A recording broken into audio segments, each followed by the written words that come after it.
All right, chemistry, let's continue talking about chapter 15. And if you remember, chapter 15 is all about acids and bases. And I talked a little bit already about the first part of chapter 15, where I mentioned these topics here, kind of the definitions of acids and bases. And the second set of problems here talks a little bit more about the titrations. So let's look at these titration problems.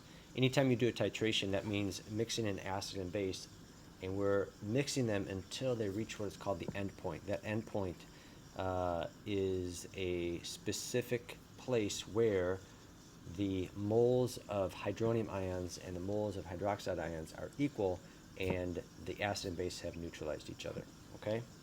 So when that happens, the molarity of the acid times the volume of the acid is going to equal the molarity of the base times the volume of the base, because molarity times volume is moles. So this is moles of the hydronium ion is equaling the moles, the moles of the hydroxide ion. Okay?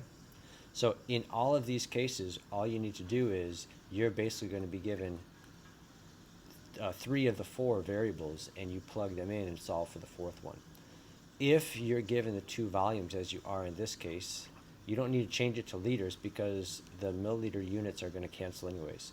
So this here is the volume of the acid. You have to recognize that as your acid. So you're given the volume of the acid. This is the volume of the base. You have to recognize NaOH as your base. So you're given that V sub B. And then this is your concentration of the base. So you're given the molarity of the base. You don't know the volume of the acid. So you plug in the 3 numbers that you do know and solve for the one that you don't. Same thing here. It's exactly the same type of problem. You are given the volume of the vinegar, which is your acid. You're given that one. You're given the volume of the NaOH, which is your base. And you're given the molarity of your base, which is that there. And you need to find the molarity of the acid. Okay, acetic acid and vinegar are the same thing. Now, the difference with number 453 is that you have to recognize that there is a 2 on that OH, which means this base right here is basically working double time.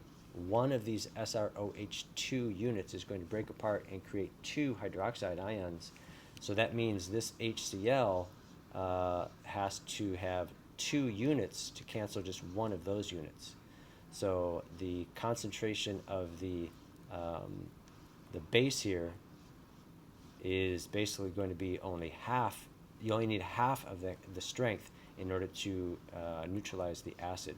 So when you do it that way, you have to recognize that if there's a 2 on that OH, then you're going to have to multiply the base side of this equation by 2.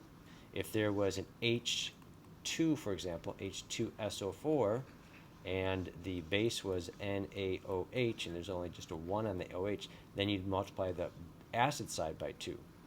But in this case, you have 2 hydroxide ions released for every base unit.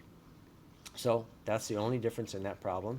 And you're given the volumes again, and you're given the concentration of the acid, and you're asked to find the concentration of the base. Okay? Check your answers there, and you should be all set to go.